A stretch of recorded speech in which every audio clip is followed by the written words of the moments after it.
50 गरीब हैं जो ऑनलाइन 6000 से नीचे वाले लोग जाकर के ऑनलाइन करके वो अपना काम करवा ले जाएंगे। इसलिए इसको कम से कम साल भर पोर्टल खोला जाए और 6000 से नीचे का आय प्रमाण पत्र जारी किया जाए। इसके बाद है महिला हिंसा एवं अपराध। बहुत अब जंगल राज कह रहे हैं, मगर हम कहना चाहते हैं कि स्नेहा जैसी घटना होती है, स्नेहा कुशवाहा जैसी घटना होती है, सर से झुक जाता है कि एक बेटी पढ़ने जाती है और उसकी बलात्कार करके हत्या कर दी जाती है। कौन सी बेटी पढ़ाओ बेटी बचाओ की बात आप करते हो? हमारी आज दरभंगा के आज अखबार में है, दरभंगा की एक बेटी का बलात्कार करके हत्या कर दिया गया, 17-18 साल की बेटी। किस जंगल राज की बात आप करते हैं? ये 2 दिन 3 दिन पहले की घटना है। इसलिए हम कहना चाहते हैं कि इसके लिए सबसे पहले तो डीएम और एसपी को जिम्मेवार बनाया जाना चाहिए। किस तरह की कहीं किसी जिला में घटना घटती है तो इसके लिए डीएम और एसपी को जिम्मेवार बनाया जाए। आप कह रहे हैं जंगल राज। समस्तीपुर में मॉब लिंचिंग होती है और एक महिला को नंगा करके पीटते पीटते मार दिया जाता है। 2 बेटी को नंगा करके घुमाया जाता है। आज वो 2 बेटियां जिंदा है, मगर उसको अभी तक कोई उस तरह से ठोस कार्रवाई नहीं हुई है। आप बात करते हैं कि बहुत कानून व्यवस्था है, मगर जब परिवार इस तरह की घटना की जाता है उस पर केस दर्ज करवाने के लिए केस दर्ज नहीं होता। अगर बहुत प्रेशर देने के बाद, बिहार में महिला संगठन है, आपका जैसा महिला संगठन है, हम लोग लड़ते हैं, संघर्ष करते हैं, थाना पे जाके धरना प्रदर्शन करते हैं, तो कहीं केस अगर दर्ज हो गया तो वो जा करके कोर्ट तक जाते जाते सजा का रेशियो आप देख लीजिए महोदय।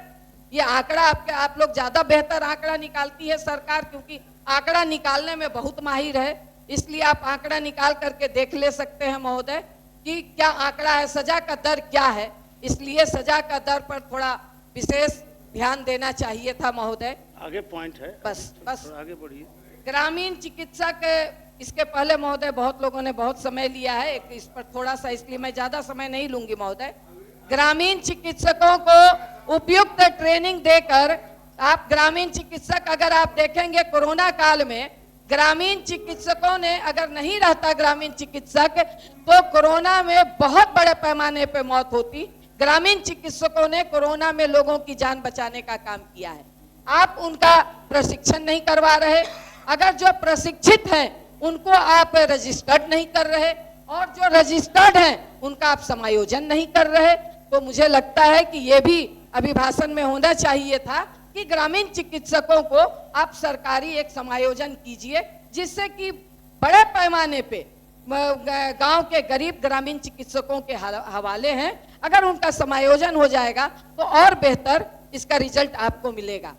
बेल्ट्रॉन के तहत जितने आउटसोर्सिंग है, बेल्ट्रॉन के तहत आप लेते हैं, जो आगे भी मंत्री महोदय कर रहे थे कि बेल्ट्रॉन का अपना नियम है, मगर बेल्ट्रॉन के तहत आप लेते हैं, बीच में तमाम आप एनजीओ को आप ले आते हैं, इससे सरकार का ही राजस्व का घाटा होता है महोदय। इसलिए बेल्ट्रॉन जैसे या अन्य एनजीओ जैसे एजेंसी को बीच से हटा करके आप तमाम, क्योंकि सरकार आपकी इन्हीं कार्यपालक सहायकों का, डाटा एंट्री ऑपरेटरों के बल पे आपकी सरकार चलती है, इसलिए उन लोगों का निश्चित तौर पर अस्थायी कर्मी का दर्जा देना चाहिए। बेल्ट्रॉन जैसी एजेंसी को आप हटा दीजिए। मदन मोहन बाबू, आपका मित्र, एक मिनट टाइट बैठिए, अभी तो जवानी है बाकी है आपका।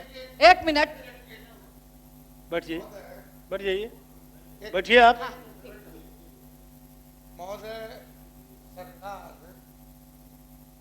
इस राज्यपाल के अभिभाषण को कितनी गंभीरता से ले रही है, ये तो आप देख सकते हैं। ट्रेजरी बैंक में मात्र एक मंत्री, एक खाली है, अच्छा भी नहीं, बुलाइए। चलिए समाप्त करें, आप टाइम देख लीजिए। आपदा मित्र, जिस आपदा मित्र को आपने ट्रेनिंग दिया, जिससे कि कई आपदा को स्कूलों में आप उनको ट्रेनिंग देने के लिए आपने बहाल किया है, मगर उस आपदा मित्र को 1 रुपया नहीं देते, और बात रोजगार की और बात तमाम चीजों की हो रही है। आप साक्षरता, बस साक्षर भारत के तहत कार्यरत कर्मी संघ जिन्हें सेवा से बाहर रखा गया है उन्हें पुनः बहाल किया जाए। बहुत रोजगार की बात हो रही है, मगर लाइब्रेरियन की 17 साल से कोई बहाली नहीं हुई है महोदय, इसलिए लाइब्रेरियन की बहाली भी होनी चाहिए थी। और विकास योजना के तहत अधिग्रहित जमीन का मुआवजा 2000 कानून के तहत ही अगर आप करते तो बाजार दर का 4 गुना दिया जाए, ये भी प्रावधान होना चाहिए था महोदय। और जिस 7 निश्चय के तहत नल जल योजना की बात कर रहे थे महोदय, बस बस बस बस हो गया बस बस ना और सदस्य है ना, एक मिनट महोदय। तो उस नल जल योजना में आज भी गंदा पानी आता है। हमारे घर में भी गांव में मधुबनी में है, बंद हो गया है, गंदा पानी आता है, पीने लायक पानी नहीं है, इसलिए इस पर दिया जाए। और फुटपाथ दुकानदार पूरे देश माननीय सदस्य बिहार भर में जितने फुटपाथ बंशीधर दुकानदार हैं, ब्रजवासी, तो इस फुटपाथ दुकानदार पर भी ध्यान दिया जाए महोदय।